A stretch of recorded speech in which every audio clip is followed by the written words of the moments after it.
Welcome to our tutorial about adding sketches to a drawing. First of all, let's see how this particular part was constructed. As you see, we've got construction geometry that helps to define the geometry of our part. Now let's exit the sketch. And let's go to New Drawing, make Drawing from Part Assembly. Landscape B. In this tutorial, I'll just be using the front view. Let's click OK.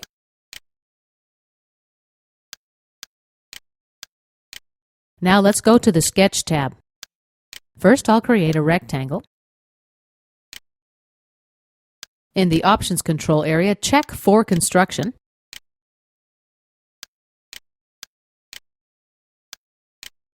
Let's select this line and this line. Add a collinear relation. This line and this line, another collinear relation. This line, and shift select this one.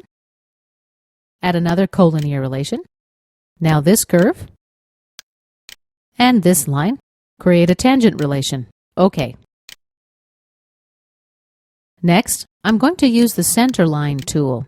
I want to create a line between these two corners. Right-click, select. I'm going to drop 2 points somewhere here.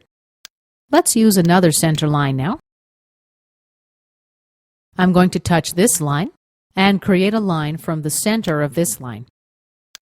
Right-click, select. Next, let's go to the Annotation tab. Hide Show Annotations. I'm going to select this center mark. I'm going to hide it. Now I'll select this point and this curve. I'll add a concentric relation. Select this line and this point and add a coincident relation. Lastly, I'm going to select this point and this curve, as well as this line. I'll create an intersection relation. Let's click OK. Let's add one more construction line here, center line. This one will be horizontal. Right-click, select. When you're adding sketches and dimensions to your drawing, you may find yourself in a situation where SolidWorks gives you a message. The sketch is overdefined, or asks you to make the dimensions driven, something like this, for example. Now, if I put an angular dimension right here,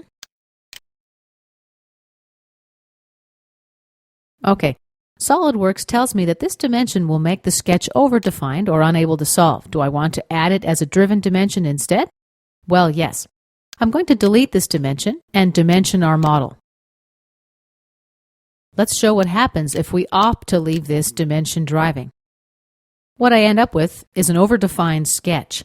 When I move the mouse in empty space, the sketch warnings disappear. Let's select the sketch.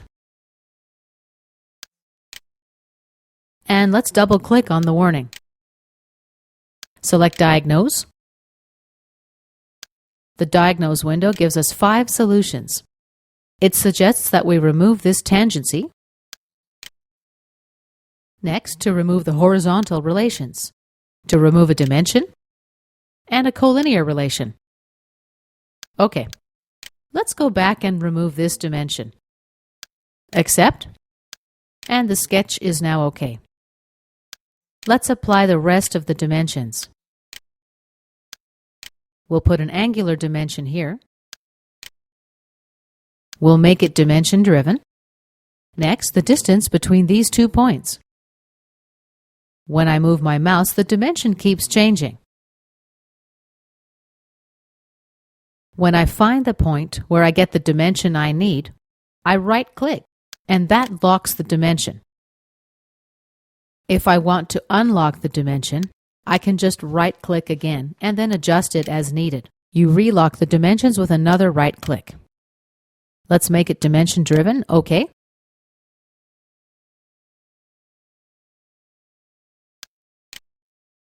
Next, the distance between these 2 points.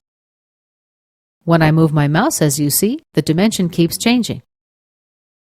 What I want to happen here, I'd like this dimension to measure along this curve. I'll mouse over and then click on the curve. See how the dimension changes? I'll place it right here.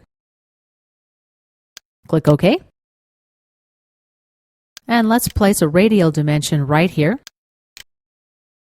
And then we'll specify the overall width. Make it dimension driven, OK.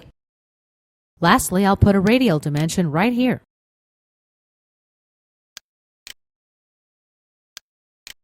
And this concludes our tutorial about adding a sketch to a drawing.